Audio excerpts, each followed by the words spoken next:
CNY.com, and we're at the CEIF photo fair here in Delhi, and we have the brand new Sigma 150 to 600mm that was announced during Photokina in Germany this year, and this kind of is a direct competitor to the very popular Tamron 150 to 600mm. They have two models. The sports model is out now. They also have a consumer model, C model, which is going to come probably in the mid next year. So right now here, Sigma India at least has only the Canon mount. The Nikon and the Sony mount will come later. The Canon mount is going to be available starting March probably, and it's going to cost you 1.6 lakhs. Now that's compared to just under 90,000 for the Tamron 150-600. So is the sports model actually worth that premium over the very premium and quite sharp Tamron 150-600? We're going to check that when this lens comes to our lab for full review, and then we're probably going to take a couple of photos here. We're going to go and analyze in our lab to see if this lens gives some distortion or vignetting and such. So it's a pretty heavy lens. It's I think just under 3 kilo. I'm not exactly sure. Definitely 2.5 kilos, and it's mostly metal, and that's why the sports model. So it's really rugged and can be used easily outdoor and very well. Unlike the consumer model, which will be all plastic, so that may not be as rugged and as durable as the sports model out here.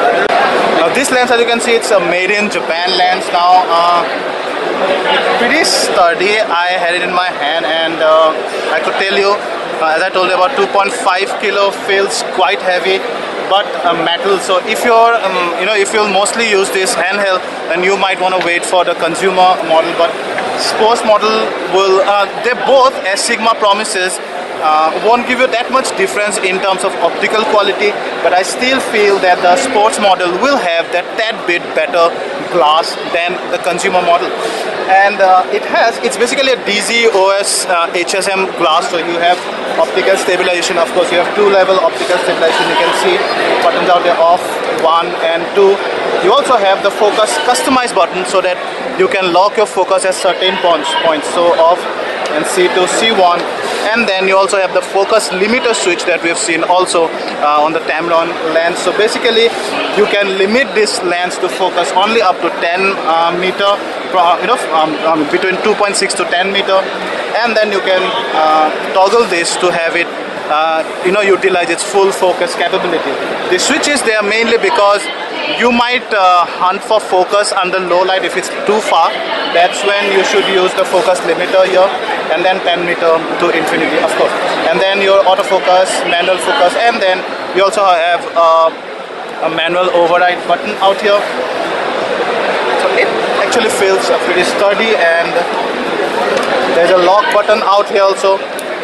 We've seen it can lock the lens at 150mm and at 400mm definitely. We'll have to see if it's available in other MMs as well. So that's the full length of the lens. And at this point, it actually feels quite handful. But compact, I still think I can actually carry it in handheld with my full frame, but you might experience a sore shoulder if you spend too much time with this one. So it's always advisable to use a tripod. I'm gonna just go ahead and also the filter size is 105mm, big filter. So now in full frame, it'll give you 150 to 600, of course, but we have the 60D out here, the demo piece, which is an APS-C sensor. So in APS-C sensor, this will give you a focal range between 240mm till 960mm. So if you're shooting wildlife, then this lens can be immensely useful, because it will give you that great focal length of 960mm at the telephoto end, and that's only for about $2,000 in the West and 1.6 lakhs out here in India. So we're gonna take some photos and show you the photo quality first.